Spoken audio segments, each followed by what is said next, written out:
What's going on, guys? It's your boy Az. We are back here with another episode of Thunderstrike Raids, the good, the bad, and we'll talk about the min and the max as well, depending on where you guys want to situate yourselves in the Thunderstrike Raids. So let's quickly talk about the good. The good is, and I think most people, if you haven't already seen it in game, the milestones and the raids itself are in game and you can view them, and they're on the msf.gg website as well here, but one of the biggest pros is the rewards didn't get any worse. They actually got better. They not only added his stars to the milestones, but they've kept the diamonds, the reds, the purple L5 ions. Everything is intact.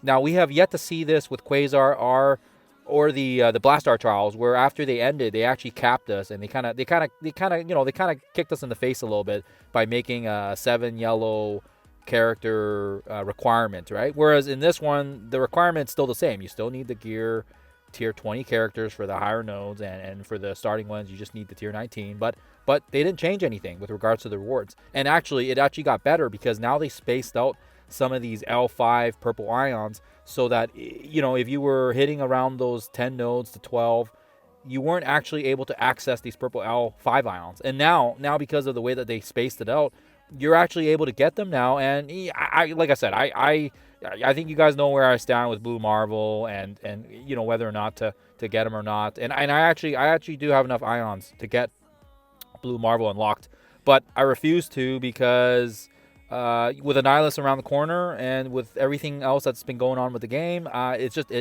hasn't been a deal breaker for me. And even adding him right now to the roster, I don't want to waste my resources building him if we have something even bigger around the corner. So that's in a nutshell. That is kind of the good. So the rewards are the same, the raids are the same, and they've actually upped up, like I said, the L5 ions to kind of be more accessible to everybody. So that's kind of the good there. Now here's the bad. The bad news is I think everyone knows it. It's a big fat trap. I mean, potentially with Annihilus around the corner and all these other teams that we have to build regarding champions, regarding the new battle world, I'm not gonna lie to you guys, the gold and the training materials is at an all-time crunch. The game state right now, and I think the communities, the entire communities, the way that we're feeling around the game, it's negative. It hasn't been great, and there's not a lot going on here. So I mean, really, our morale is low, essentially, is what I'm trying to say here. And on top of that as well, even if you do decide to push all these resources into these characters, there is still that possibility that you may not be able to do these raids, even if you copy and paste all my characters and all the teams that I have and you invest all these resources. Because end of the day, everybody plays the game differently, and there's always strategies involved. And even when I posted my Thunderstrike raids last time, there were still people that weren't able to do the nodes, even with my footage, because it's still, there is still that RNG factor, and there's also every person's characters, stats, traits, playstyle. It's all different, right? No one's gonna have a carbon copy of everyone's abilities and how they play the game, and how they interpret the game. Everyone is different and everyone is unique. So just keep that in mind. You can invest in all these resources, but you could still very well come up short and not get whatever you're looking for, whether it's his stars, whether it's his awakened materials, or maybe his diamonds, or whatever else, right? So just keep that in mind. So that's kind of the bad there. So that's kind of the preamble for it. And I'll kind of leave you guys with that. Let it mull over. But having said that, if you guys feel like, hey, I got resources, as my characters are ready to go, I've been leveling these guys up, and I've been working towards it so that if Thunderstrike comes back, I'm going to be ready for it, then great. Then we can kind of talk about what we can do, and we can talk about our min, and we can talk about our max, and we can kind of go from there. So again, let's take a look at the Rolling Thunder milestones, and this is going to be, like I said, it's going to be important here in terms of getting his red stars, his ions, his passives, his diamonds. And yeah, nothing's really changed other than what I've already said, where they've kind of spaced out the purple L5 ions, so it's accessible to more of the people that were kind of clustering in between, doing 3 to 4 nodes per raid, and doing it, like 4 to 5 times, and you're able to kind of, now there's not an empty space here, and now it's actually, they actually did something better. I don't know why they didn't do it the first couple of times and they spaced it, but instead I think it was like 400,000 or something that they had before, and now they actually spaced it out so it's like in clumps of 100K with regards to the purple L5s. So that's actually really nice there. So let's talk about the 7 red. Everybody wants the gun for the 7 red. So 10,000 points means you're going to need at least 3 to 4 nodes of completion. So what that means is you're going to need to at least do the 4 nodes on at least one of the raids, and then you can kind of coast on the other 2 runs with 3 nodes completed. And actually, I feel like for the most part, this is fairly straightforward if you have 3 key teams built up. And that's going to be the Vigilantes, that's going to be the Fantastic Four, and that's going to be the Brimstone. If you have those 3 teams locked in, you're going to be solid. You're going to be able to get that unlocked, no problem, easy peasy. And if you're not able to have Brimstone and you do have a full Insidious 6, that is also going to be possible as well, depending on depending on what other key characters you may have, depending on Quasar and Blastaar, and if they're available to you, that's going to be another key component to that. And we're going to take a look at it when we go into the raids section. Now, with regards to his Awakened materials, because everybody's going to be wanting to get the 16 nodes so that they can get his passive. His passive is the important one here because it allows him the ability to stop speed. So this is the speed bar filling up in the Cosmic Crucible, and this makes it so that Blastaar is just that much more effective in Cosmic Crucible. I forget if it's speed stat as well, but for sure I know it's speed bar at the minimum, and I feel like it is just speed bar. But yeah, correct me if I'm wrong here, guys. I'm too lazy to go into the passives and check. But as I already said before, if you can get this one, which is about 16 nodes, that means you need to do at least 5 nodes on 2 of the sections, and then 6 on the final one. So this one's going to be a little bit more involved, and you are going to need immortal weapons for this one. There's no way around it. I've seen lots of people saying they've tried to power through it, and there's a lot of RNG based of it, but I have yet to see the footage of people actually going through it without immortal weapons. So right now, as it stands, you're going to need immortal weapons. Having said that, some of my alliance mates and some of the other guys that I've had on Discord, they also had luck with winter guards as well, but as I already said, I haven't seen footage of that either. I've only been able to see immortal weapon footage, and of course it's my own playthrough of it as well. But if you have winter guard built up, there may be a possibility of that. Or if you have a very, very strong Brimstone with members of the immortal weapon kind of meshed in there, there may be also a possibility of that as well. So keep in mind, this is a massive, massive investment. And really, if you're pushing for the 16,000 points, theoretically, that means you should be able to do all the nodes, and you might as well just go for the 19,000 and get the diamond version. But we're going to go into the raid sections, and we're going to throw some of the teams that I used as well. And I don't have the gameplay footage of it because, it's not live yet. And I will get gameplay footage for you guys when it is live. But having said that, I have footage from the last time I played, and it's going to be in the description as well as in the comments, so you guys have it, and you guys can have a look at it. If you guys need to check my teams, if you guys need to see if it's doable with your teams, most of the characters that I use are level 105. I think a few of my Fantastic Four members are 106, but everybody else is 105. So if you're already ahead of 105 and you got them tier 20, you're going to be ahead of me. And you should theoretically, in theory, like I said, be able to do it. But again, keep in mind, RNG is always different depending on, everyone's account. And the game can be really stupid sometimes, right? Like there's just things that you can't really predict.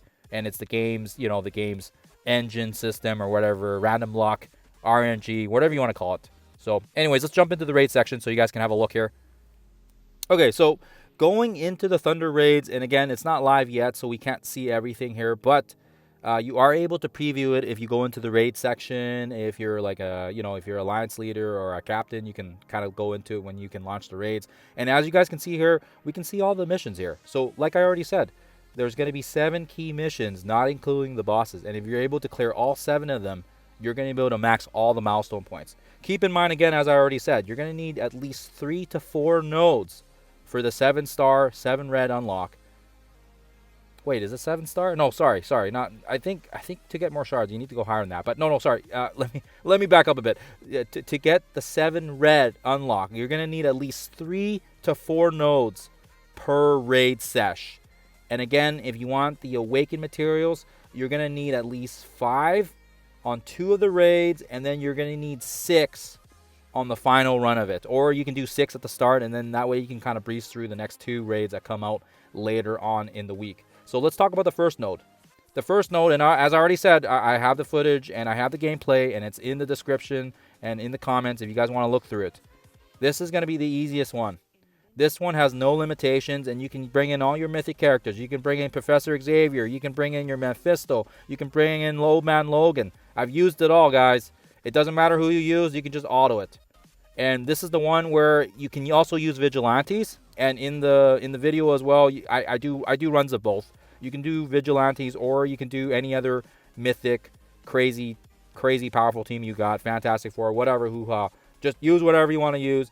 My best advice for you guys is save the Vigilantes if you guys have other mythics available, because your cooldowns are all going to be saved, and you're not going to have to worry about your cooldowns for the next raid, or the next node, excuse me. Because after the first one is down, you're going to need to use a Stormbound section here, which, I mean, this is going to be the one where you need like your Brimstone. The second node requires like a Brimstone, Immortal weapons, or the Winter Guards. And if they decide to add any other characteristics, you know, maybe there's a small chance they have champions in here. I don't see it in the game files right now, so I'm assuming they haven't. But you never know. And this is also nice because this node 2 is kind of a gimme. You can bring in tier 19 characters, guys. You can bring in tier 19 Brimstone. You can bring in tier 19 Immortal weapons. You don't need the tier 20, right? The third one is where it gets a little bit tricky, because now we're going into the Harbringer section.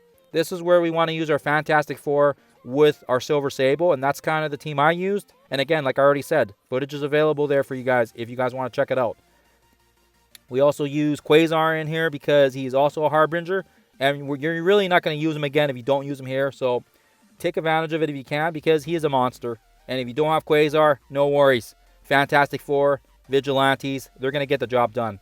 Once you do this third node, you're pretty much home free. You're going to have 3 nodes locked in, and you're going to be guaranteed at least a 6 red unlock. If you can get 3 nodes on at least each of the 3 raids, that's a guaranteed 6 red right off the bat. Now let's jump into the 4th node. The 4th node gets a little bit tricky because this is the second Stormbound one. And this is the one where you know, you guys will see the team that I used.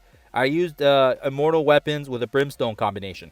But keep in mind, guys, some of my alliance mates, they used Winter Guard here, and they were able to crush it. Now, as to what type of formation and what team members they used, I believe it was 3 or 4 piece Winter Guard plus Living Mummy and Dame on. So any conjunction of those combinations will work. I didn't see any of the footage of it, but they did tell me it worked. And you know, of course, I didn't see anything on YouTube. I didn't see anybody else talking about this team. So again, I'm kind of skeptical about it, but they said it worked, and then they retired. So so I can't really ask them about it anymore, because it was actually a member that retired a few weeks ago, and yeah, I know the timing of it seems kind of fishy. Yeah, but anyways, they said it worked, and yeah, I just got to take his word for it. So if you don't have that team, you can use the one I use, which is a 3-piece. It was a 3-piece Immortal weapon plus Thunderstrike and Living Mummy, and you'll see in the footage there, it is quite smooth because Living Mummy and Thunderstrike do a lot of the heavy lifting, and the 3-piece Immortal weapon really doesn't matter which 3 pieces. I do recommend, if you are going to go 3-piece Immortal weapon, pick one that has the skill, so you can save a little bit of the Mystic materials, and that's Iron Fist World War II. And then the other 2, you definitely want to have at least Swordmaster in there, and Lady Bullseye, she's going to be able to strip all the positives. So those would be my recommendations, and those are kind of the ones that I used.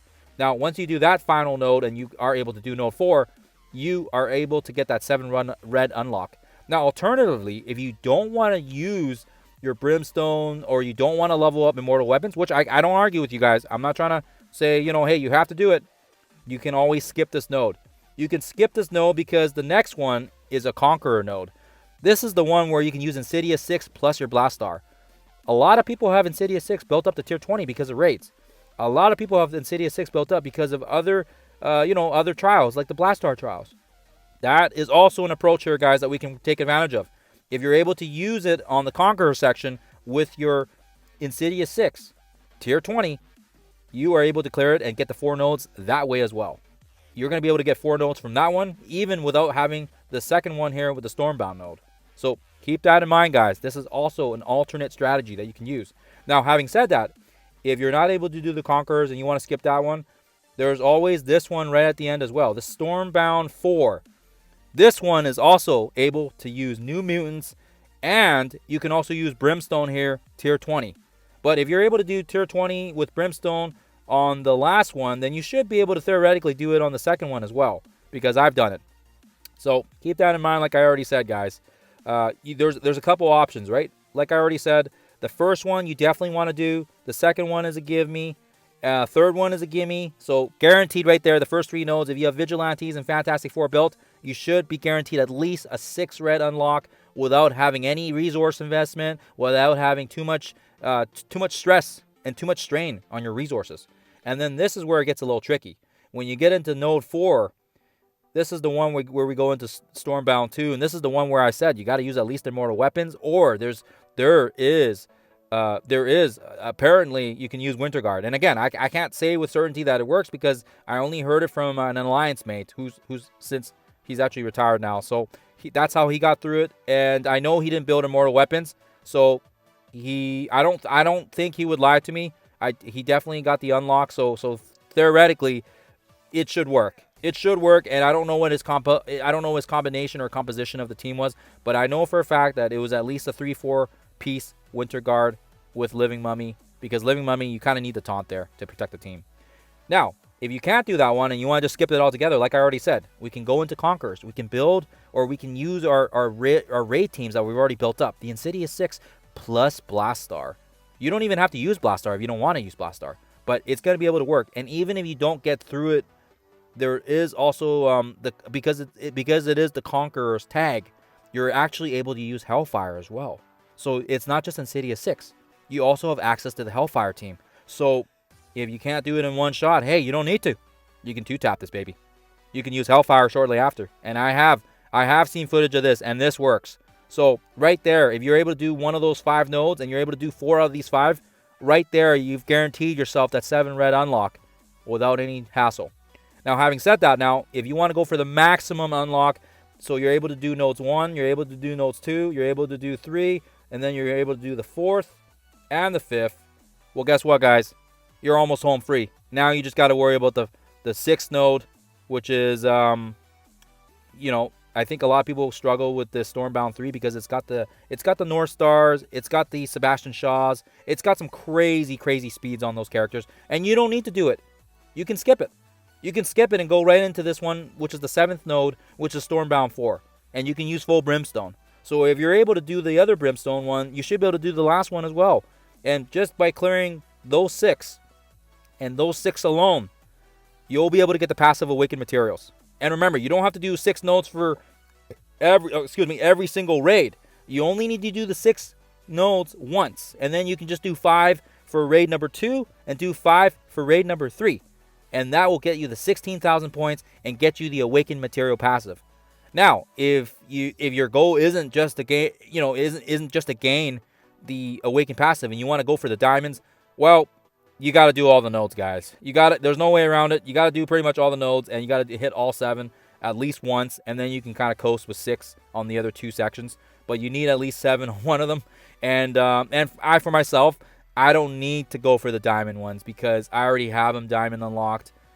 If there's the ions are important to you. You can also gun for it. But for myself, I'll just be kind of playing through it and just, trying to, maybe I'll test around with some teams, see if there's anything else that works. But otherwise, guys, that is my game plan. That's my way to min and max with regards to this event. And again, we already kind of chatted briefly at the start about the pros and the cons, the good, the bad, and where you want to situate yourselves with regards to that. So really, I apologize for the long video. It is a bit of a long one, but I hope this information helps you guys out, and I hope that you guys can make an informed decision with this information. Otherwise, guys, I want to thank you for watching. It's always a pleasure. And as always, I will have the live footage of it when it does go live in-game, so you guys can kind of see my playthrough of it as well. Thank you, guys, and I'll see you guys in